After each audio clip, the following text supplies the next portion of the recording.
Hey, Miss Vaughn, how are you? I'm good. How are you? I'm fine. So you work here at Rammer Road? Yes, I've been a teacher here for 7 years in kindergarten. So from what age do you think the child's education should start? I think a child's education starts from day one. I think that the parents should be working with the students or the child at home from the time that they're a baby. It's amazing what they can learn even at the age of a couple months. Up until they reach school age, going into preschool at the age of 4. So I think that education starts with parents at home as early as they can. And what is the difference between a child that has had school experience and the child that just started school in kindergarten? Okay, I have a few examples in this classroom where a child will come in, they are barely able to tell me their name. They aren't able to even hold a pencil or write any letters, identify any letters.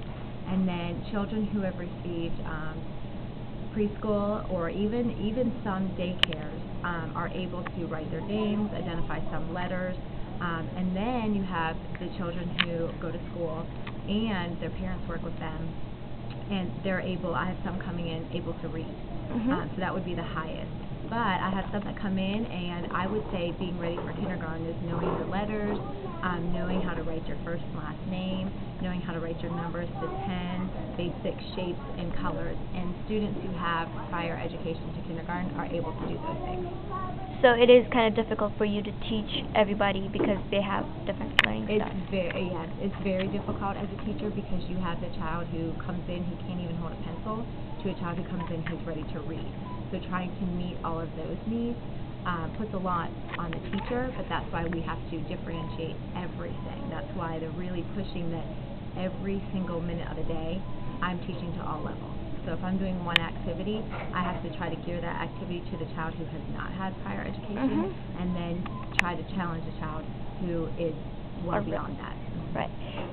Do you have any knowledge about Head Start?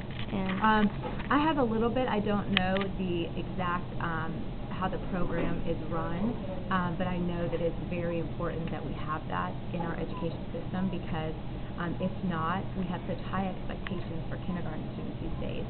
But if they're not receiving that prior education, how are we supposed to keep them to that standard?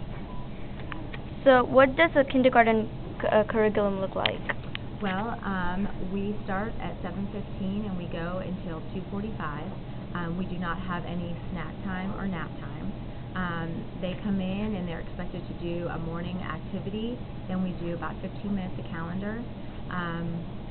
From about 8 till 8:30, we do whole group literacy, and that's where we do a lot of the letter identifications and the sounds and high frequency words and read alouds. And then we do about 20 to 30 minutes of integrated social studies. So the social studies and literacy go together. And then from there we do about 45 minutes of workshop time, literacy workshop time, where the students go to individual centers, and all their work there is differentiated, and that's where I can meet the levels. So I have 3 different levels right now at every center that they go to. And then I work with a group, and then my assistant also works with a group. Okay. And you said that you have reading sessions. So I heard you say earlier that there are some kids that don't even know how to write their name. So how do you work with those kids? During that workshop time, I'll group them by ability. So I have the children who aren't able to write their name or identify letters. They're in a group together. So then when I pull them back here and work with them, we're working on just those skills. Whereas the ones that are ready to read or go into letter sounds or things like that, then we're able to gear all those activities towards those skills.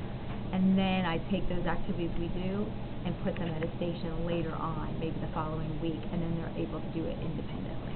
So you would want to support Head Start because it does get difficult for you? Oh, it's very difficult, and we're seeing more of a gap. This year I see more of a gap than any year because we are getting the children who go to Head Start or a preschool program, and then we have the students who don't, and it's a huge gap, and trying to meet those needs is very difficult, and trying to keep it balanced.